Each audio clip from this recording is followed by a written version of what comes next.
Hello, Gemini, and welcome to the Easy Does It reading for your sign and your rising sign. That's Gemini, Gemini rising, Gemini sun, and if you know your Chiron placement, Gemini Chiron as well. I am involved in an exercise of Easy Does It for the Easy Does It reading, running a little bit behind. Thank you for your patience and your forbearance on that. Here we are, ready to go. So I drew an oblique strategies card a moment ago, and it said, abandon normal instruments. Oblique strategies. The set looks like this. I highly recommend it. You can find it online, but I think for cards, it's good to spend the money and get the card.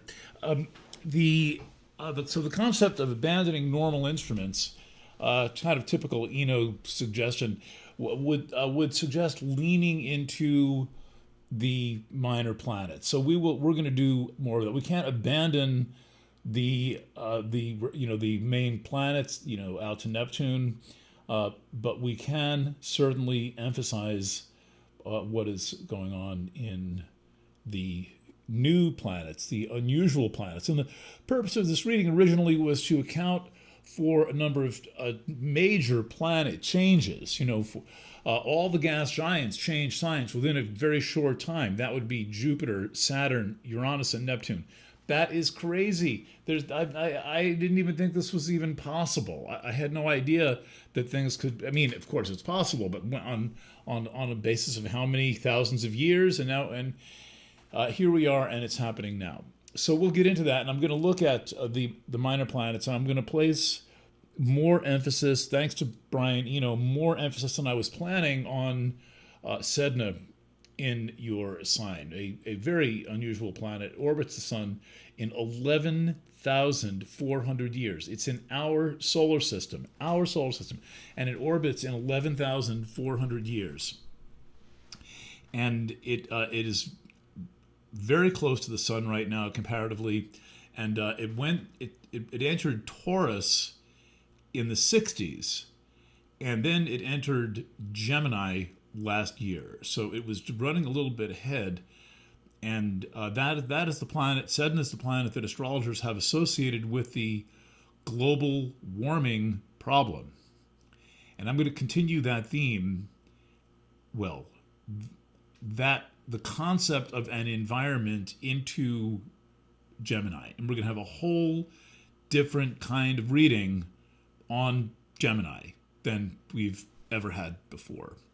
And then, in addition, there have been a lot of other planetary sign changes, but the minor planets are very interesting, and we're going to talk about what those are. So I've got some entered into the chart, as is. I'm going to take a look at Serenu.com to make sure that I have covered all of the others. Now, a brief word about how to use this series of readings. Most of you are going to have either all 12 or more than one, and if you have only purchased one and you agree with what I'm saying here, you appreciate what I'm saying, we'll send you a discount code to get additional readings.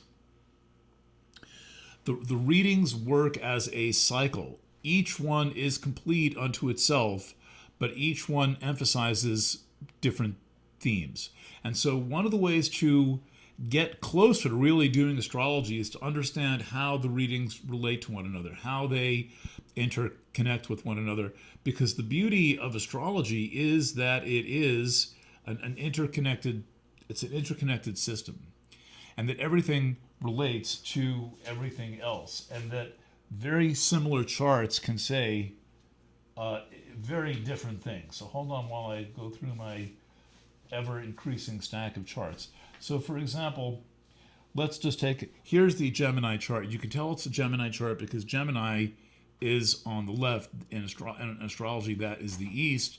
But if we look at the Taurus rising chart, it is pretty much the same chart with slightly different planets added. But Taurus is on the left. Taurus is in the east. That is the hypothetical ascendant that makes this chart work as a solar chart. And I'm going to lose this vest because it's getting in the way here. All right. All right. So much for that. I will not undress any further. Okay. So what is? Imagine you could change 2/3 of the meaning of a word. Imagine that every word could have its meaning altered by 66%.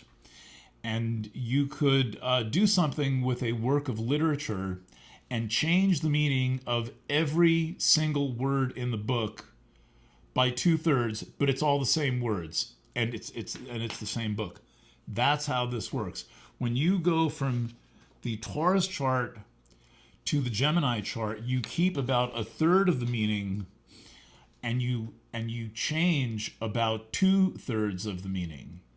This is the miracle of astrology, and there is a video that not enough people have seen called The Circular Language, which is me explaining to Marshall McLuhan's grandson, Andrew McLuhan, how astrology works and how every planet relates to every other planet, but then certain patterns emerge. And it is the patterns that give the context, and it is the patterns that make astrology into an art. Pretty much pattern recognition makes anything into an art form. Okay, so let's dive in.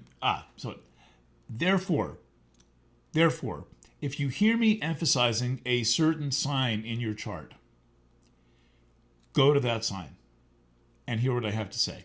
I place a lot of emphasis on Aries. We've given Aries to everyone, and if you have purchased only Aries, we were going to give you Pisces. I call this the reference reading. So every one of these series has a reference reading, and for the Easy Does It series, it is Aries. And that is because there's so much going on in Aries, and I will give a complete rundown of that. And in the spirit of Brian Eno, Abandon Ordinary Instruments, the most interesting stuff is coming out of the unusual instruments, not the ordinary instruments. But using perhaps the most unusual of the ordinary instruments, that is the planet Uranus. And Uranus is in the process of entering your sign. And I'm going to just pull the laptop up here because the computer I'm on is a few operating systems too advanced to be able to handle my astrology software. A company went out of business in 2019, and nothing even vaguely comparable has replaced it. So we're talking now about Uranus entering Gemini. That is the big news, potentially the biggest news for you of the last 10 or 20 years. That's how powerful Uranus is. Fortunately, we will get to it. It's accompanied by Sedna, which grants a sensitivity that Uranus alone does not grant. And it's very important to read the two together and to have a sense what they're about, especially based on what I'm about to tell you. So Uranus last entered Gemini right before the United States got into World War II. It was the summer of 1941, and Uranus entered Gemini on August 7th, 1941. And by December 7th, 1941, let's see, that's August, September, October, November, December, 4 months later, to the day, Pearl Harbor was bombed and the United States entered World War II. It had secretly been involved in the war. It had been involved in a program called Ultra, not MK Ultra, but Ultra, led by a spy master named William Stevenson. And the United States, in various different capacities, was deeply involved in not only the war against the Nazis, but also in providing American corporations, anticipating a Nazi win, had like ITT, Standard Oil, IBM, and a wide diversity of other corporations were involved with the Nazis, but then there was the political level, and the United States gets involved.